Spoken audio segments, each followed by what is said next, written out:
All right, so mine is, I listen to a podcast, yeah. Oh yeah. So we've been trying to we approach people, obviously, for guests. Mm-hmm. One of them spent like a good day drafting a message to Jaspreet Singh, aka Minority Mindset. Yeah. You know the guy, financial advice, etc., all that stuff online. I sent that message to him, got no reply. I was like, Jello, I shoot my shot. It's okay. Shot my shot, maybe. I don't know.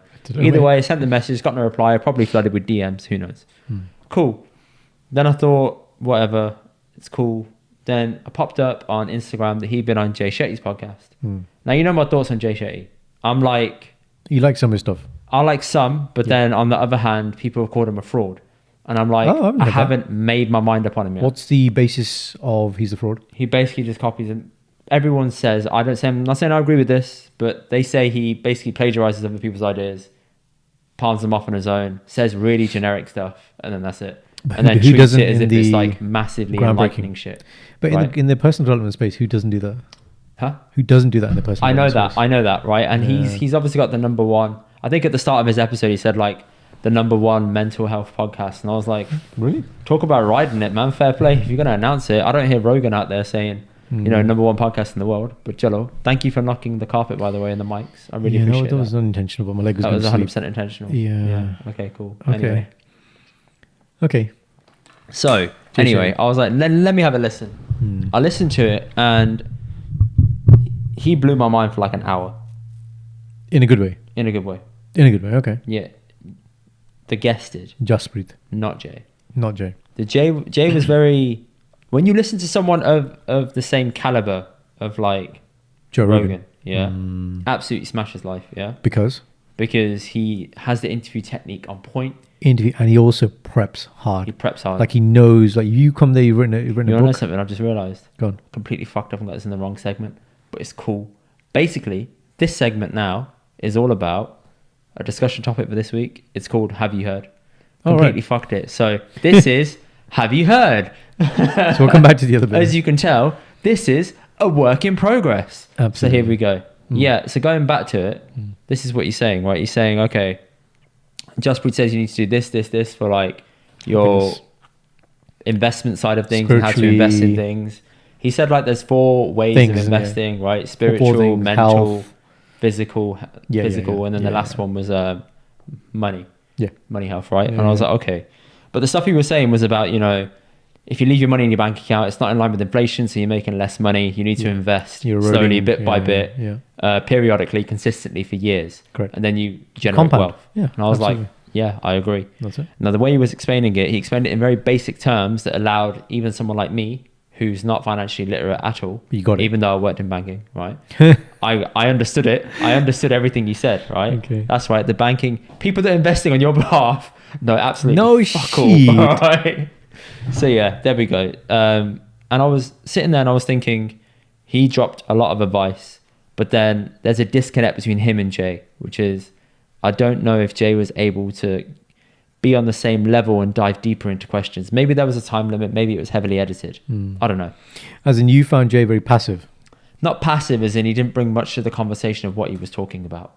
So let's say if Rogan has a scientist on, he asks the basic questions that people who aren't scientists need to know to get you to level. to get everyone on a similar level. Right. And then because Jaspreet had already done that, maybe he felt like he didn't need to. But then even dropping in a bit of like things that you've done, he did do that in fairness in places, but maybe he wanted to keep it concise and just about the guest. I'm not sure. But I just noticed a big gulf in difference between a really good interviewer and having a really good guest. Having a really good guest can really carry you at times. Yeah. But being a good interviewer with a good guest is a recipe for complete magic. But you just don't know sometimes if you're going to get there, if you're going to hit it. Rogan and Joe and Jordan Peterson, man, for me, that's like magic, baby. But either way, I was very impressed with what Jaspreet was saying. Okay. And I signed up to his newsletter after to learn about the financial day-to-day movements in life in layman terms. Good. I recommend it. I read it earlier today and I was like, it's a 5-minute read. Instead of scrolling on Twitter incessantly on the toilet break, open that, have a little look. 5 minutes. I mean, see, something tangible like that. Literally a 5-minute read. Something like that is tangible. Yeah. Right? Which means you can be consistent with it. You're more likely to do it. Otherwise, like, you have all these things that we want to do, and it's overload of podcasts and YouTube videos, and you're just like, how much can I, consume content wise. Yeah. But when you get something like that, which is chunk size, perfect. It's Man. chunk size. It's easy to read. It makes sense, and he's written it in basic terms. So you got it compared to when you jump onto like a financial news website. Yeah, There's so many different like terminology, acronyms and jargon, terms and shit you just don't understand. It's basically made for people that are like the 1% that understand all this or have been taught it. So yeah, I was really impressed, and I was really. Did you read it on the toilet? Huh? Did you read it on the toilet? Today, I read a little bit of it on the toilet and a little bit of it when I got back to my mum's earlier. I'm finding that's a good time for me to read these types of things. But it's also a time where you can burn time very easily. Toilet time's dangerous, man. You can burn time easily. Yeah. You could sit there and play a game for like 10 minutes. You could sit there and do Wordle for 10 minutes. You don't know, man. Okay, fine. These are things I don't do, so that's why I don't have that issue. No, I do it, man, 100%. Yeah. Don't play any games on my phone. I think I'm beyond The only game I play now is Wordle and Quordle. That's it. What? So Quordle is Wordle. What rip-off is that? It's Wordle 4 times. Yeah. In 4 segments, and you get 9 attempts. Right. If I did that with you now, it'd take us a good half an hour, because you're not just doing one word for one Wordle, you're doing it for 4 at once, and you only get 9 goes. So you have to think strategically of where you're going to put each letter to match each different one. Was it made by the same people who made Wordle? No, it's the next level up from it. So it's a competitor? It's a semi-competitor. They took the idea and made it a bit more harder. Right. That's Okay. You're like, I do Wordle and then I do Quordle. I do Quordle. Sometimes I do, sometimes I don't. Depends on the day, innit? Depends on the day. Okay. But yeah. Fine. Recognize the difference between the two.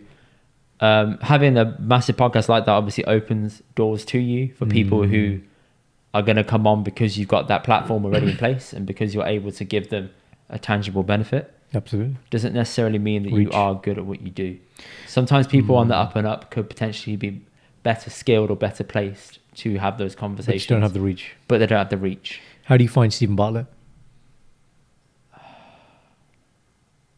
I'm torn, man. You're torn with everything, aren't you? Because a couple of guests he has I really like and I really enjoyed. Jimmy Carr? I really enjoyed. James Smith, I really enjoyed. Like, a few of them I really enjoy. But then other ones... Again, he can be a good interviewer when he wants to, but sometimes he's very passive and just lets the guests ramble. Like he had this guy on about happiness, right? Mo Godot. No, Ali. No, Mo Godot. Is it him? He came on twice. The Egyptian guy, the engineer. Came on twice. The formula for happiness. Yeah, him. Yeah. The second time he came on, I haven't seen so. I was listening to it and I was like, I'm lost, because he rambled and went down random directions. Rabbit holes. Oh, and I was like, what's this got to do with happiness? Like, I'm here. You're like, I'm not happy. I'm stressed. Yeah, I'm here to tell the secret to happiness. Yeah, right. You're telling me about some random flight you got on that affected this, that, and the other, and I'm like, listen, mate, don't care. Just tell me the fucking recipe, innit? Right, in the quickest way possible. So I kind of just checked out, and with him, I don't know. It seemed like every guest he had on, they were all bursting into tears. Like loads of them just got emotional, and I was like. Oh man, that's what I don't think I'm in the right place to hear like something emotional today. I just want to hear something that's going to be a bit good. lighter. Yeah, like a little bit lighter. So I kind of just phased away, and I'm more into like the clips now. So if you put I'm more specific about who I listen to. But to be fair, I'm the same with Rogan as well. I want to listen to every guest, but I listen to Rogan and comedians now, because him and comedians have very good that's good conversations. Yeah. And it's like happy and funny. So I'm like, I'll listen to that.